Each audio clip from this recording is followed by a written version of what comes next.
Welcome to the Popish Plot. I'm Mike. I'm Jessica. And I'm Nate. And from all of us to all of you, Merry Christmas!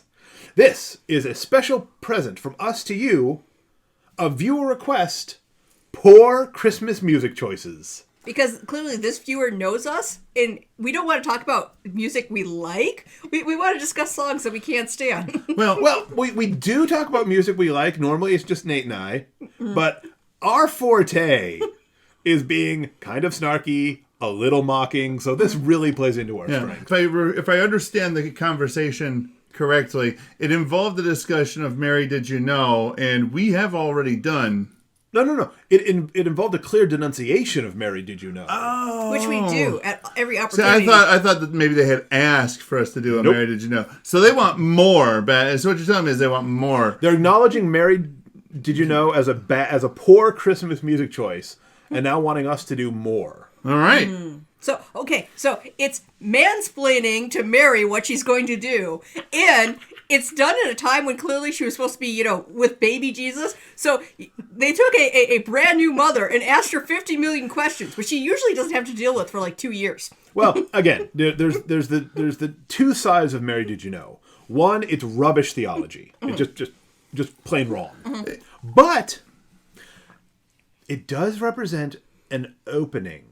Because as we get further from the Reformation and its roots, some of our separated brothers and sisters are kind of stumbling their way back to acknowledging the Mother of God. So given that we're going to discuss other songs, right? So given that we are in the stable with Mary there, I happen to have a song I could suggest that I think is very apropos of the moment.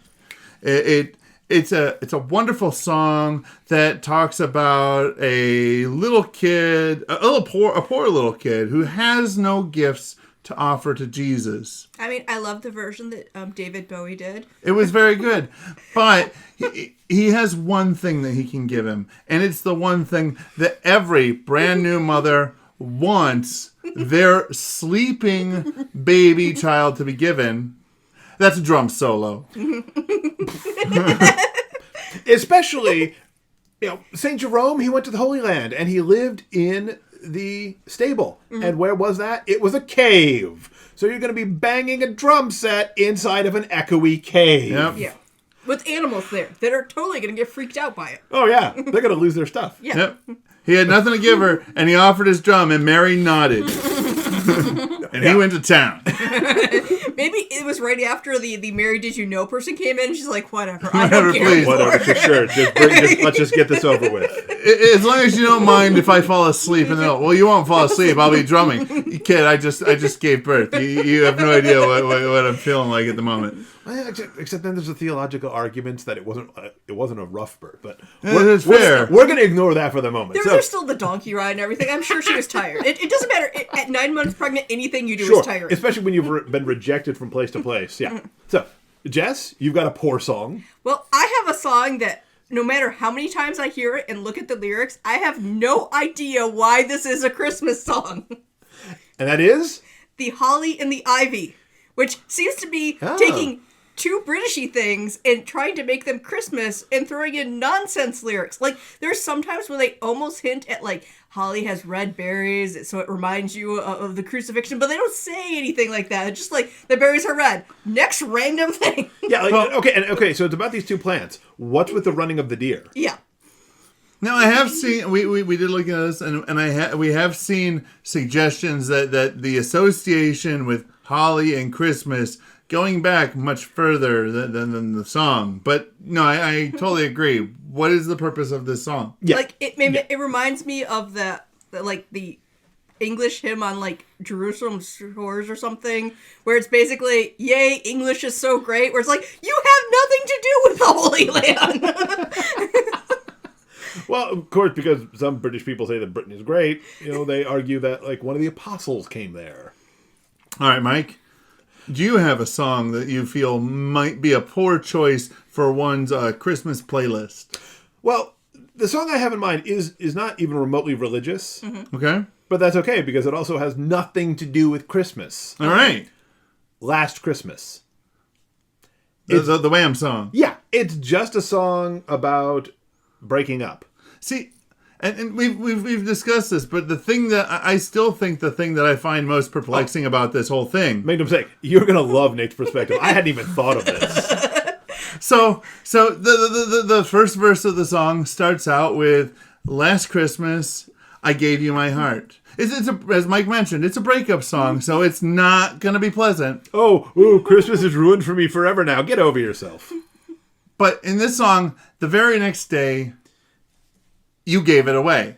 Now, all my life I've listened to this, and I've simply thought, so they broke up. They were not a faithful partner. That's clearly what we're meant to think. Yeah. But that's not what he says. That's not what he says? It's not what he says. See, because here's the thing, viewer. If someone, hypothetically, were to give you their heart, to express their love to you, you have... This will stand in for the heart. I'm giving it to Nate. I have two choices. I can accept it, receive his love, and give mine back to him. Or I could refuse it and simply say, I don't care. You're not that important to me. In which case, it just comes back to me. But that's, I can keep it or I can give it back. But what to suggest that what they say is, he gave me his heart, and the very next day, I gave it away. No. For all we know, this is actually a story about a very angry ghost who does not understand how organ transplants work. The doctor came, picked it up, and then... I mean, that is a really long wait. Usually you have hours, not days on those things. Now, perhaps it's just me living in a world where human trafficking is a real thing, and not thinking back to it and looking at it with 80s eyes, but... to me, that sounds an awful lot like human trafficking. I'm selling. Somebody came and professed their love to me, and I turned around and sold them into a relationship with somebody else. I turned it into a commodity and passed it along. I mean, the rest of the song doesn't quite fit that, but again, Nothing fits that. But it's not a way things work. It's not how this works. You can't give it away. It's just a bad song. It's a bad song. It really is. It's why, and I would say that the fact that it is a bad song is likely why there are whole groups of people who actively try to go through the Advent and Christmas season without having heard more than a bar of the song. So when it comes up, la la la la la la. What else we got? Scan. All right. One that is super popular for some unknown reason is the song Christmas Shoes. Ugh. Which is something that I can't stand the song. Like, part of me is like, I shouldn't, hate this song because growing up, my grandfather loved trucker music, and there was a similar one called Roses for Mama, only it wasn't on Christmas, it was like the kid's birthday, but it was still the same thing. I need a gift for my dead/dying mother, even though I have no money for said gift. So instead of spending money on food, I'm gonna buy fancy dress shoes for my dying mom. Just do yourself the favor. Just ignore Christmas shoes and just go read some O. Henry. Go read The Gift of the Magi. It's much more uplifting. And what I find really disturbing, it totally fits in our world. I mean, I it's not like it surprises me that this happened, but somebody out there loved this song so much. They turned it into a movie. Or at least they thought they could make money off of doing so. No, that's fair. But yeah. Yeah.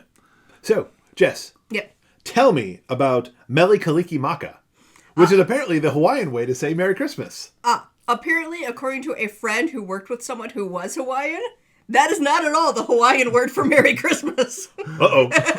Do we have any idea what it actually means? I think it's nonsense. Whew, well, that's safe. I'm not inadvertently cursing out someone's mother when I say that.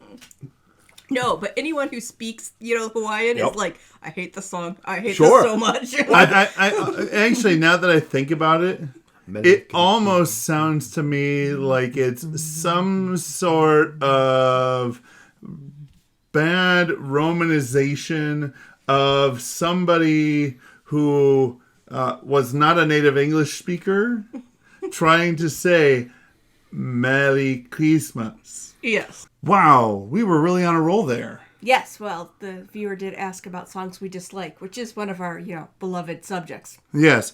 So when we originally planned this episode, we were just going to do it as one. We were going to do it one straight shot through. And we did one straight shot through. And by the time, once we got to editing, we started looking at it and said, this is really too long for just one episode on Christmas. We were, our whole idea was we give you something to either share with your family or something to give you a little bit of a respite from your family. But we didn't really want you to have too much of a respite from your family.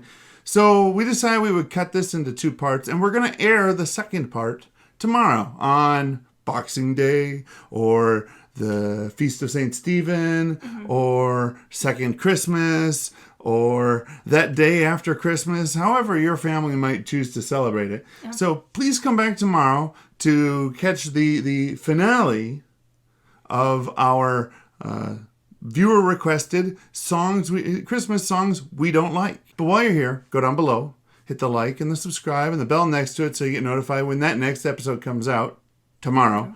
Also go down below into the comments saying, wish us Merry Christmas. We're wishing you Merry Christmas. The least you can do is return the favor. Maybe you could wish us Merry Christmas in an actual foreign language and not just what they think Merry Christmas sounds like. Yes. So go do that. And we'll meet you back here tomorrow. And until then, remember to live your faith. Love your faith. And share that love.